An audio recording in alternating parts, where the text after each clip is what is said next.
Pangulo ay humiwalay na po, si Governor Dan. Kami po ay nandito po para po magpakita ng suporta para kay Tatay Digong. Dahil noong panahon pa na hindi pa naging presidente, si Tatay Digong ay napakagulo po ng BARM. BARM, ang ibig sabihin po niyan ay Bangsamoro Autonomous Region Muslim Mindanao. Noong kapanahunan pa po ng mga nakaraan administration, mahirap po puntahan ang parte ng BARM dahil po nandyan po ang mga terorista. Nandyan po ang tinatawag na mga ISIS, tinatawag na mga iba't ibang grupo na kung saan sinikidnap nila yung mga bumibisita sa parte ng BARM para po pagkapirahan nila. Para po takutin ang mga turista na kapag hindi po sila nagbigay ng hinihinging ransom ay puputulan po nila ng ulo.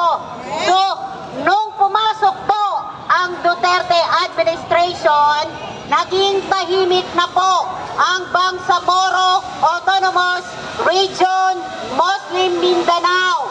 Para po sa kaalaman ng lahat, kung hindi po dumating si dating Pangulong Rodrigo Roa Duterte, hindi na po makakamtan ang tunay na kapayapaan sa Bangsamoro Autonomous Region Muslim Mindanao.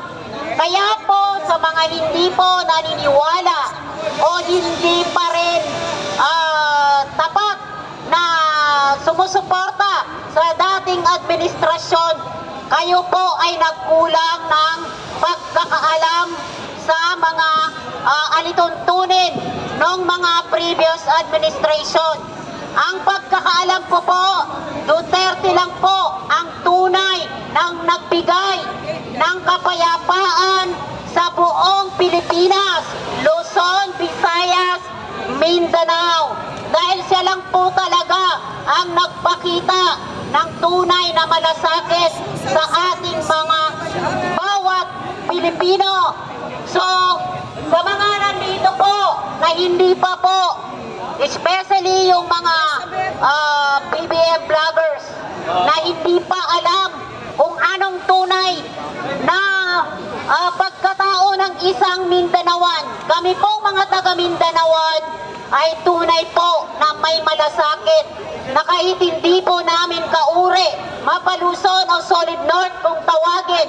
Ngayon po, dumadanas po ngayon ang Solid North ng matinding typhoon kung saan makikita na po sa mga social media ang kanilang mga bahay na wala na pong pag-asa para tirahan pa yan. Ako po ay mananawagan sa lahat dito sa lugar na to or sa mga kongresista na kung tawagin ay Quadcom. Unang-una po ang Quadcom, mayroon bang credibility? Kung tawagin, andyan po ang may isang asawa na congresswoman na ang asawa niya ay dapat maikulong dahil po may kaso na rape. Ngayon po, doon po sa mga ibang kongresista na kasalukuyan na nagyayabang, nakala mo naman kung takutin si Pangulong Duterte ay kayang-kaya nilang apakan. Hindi po yan mabasta-basta dahil sanay po yan. Kaming mga taga Mindanao, hindi po kami matatakot. Kami po ay para sa karapatang pagtao, hindi po kami yung masabi lang na politician. Ako masasabi ko po mula pa ng 2015, isa po akong Duterte diehard supporter. Bakit po? Kay Tatay Digong ko lang po naramdaman ang tunay na pagmamahal, malasakit sa ating bansang Pilipinas. Sana po itong mga kongresista na to, tama na, wag na pong pakinggan si Tambaloslos dahil si Tambaloslos ay napapaligiran na po ng mga makakaliwang grupo. Yun po ay sila po kung tawagin ay ayaw ng kapayapaan sa ating bansa. Gusto nyo ba yun? Yung hindi tayo umunlad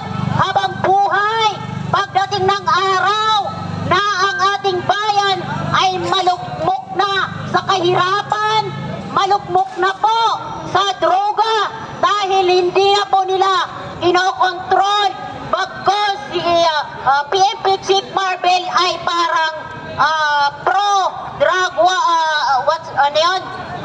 sumasang-ayon po siya ng ang drug ay hindi po masama. Para po sa akin, sa mga nakikita ko, sa aking dalawang mata, ang drug po ang siyang nakakasira sa mga kabataan, sa mga taong mga matitino, nung kapanahunan pa na hindi talamak ang droga.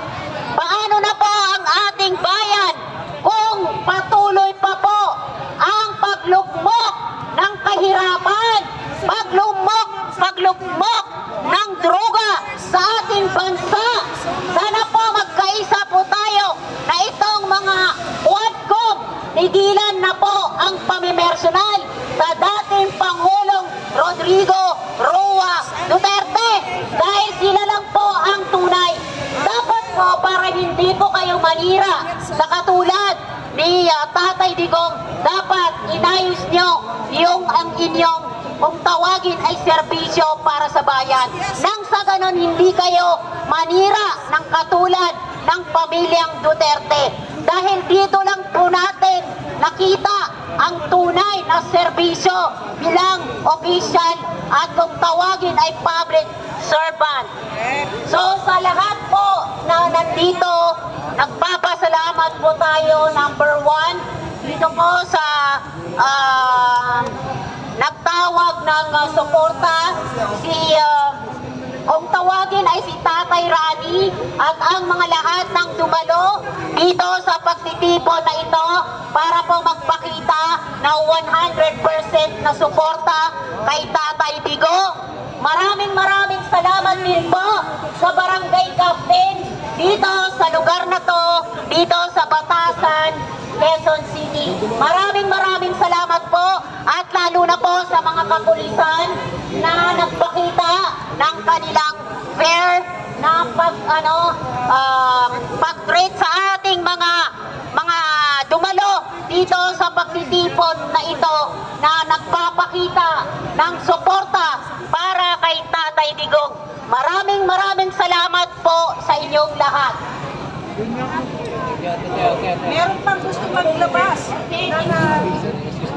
Sige. magmula sa original. Sige. Meron pang gustong sumigaw na OFW, Bahrain. Ayan. DDS original, kanina pa umiiyak. Sige. Tawagin natin si Ma'am Christina. Yun. Ayan.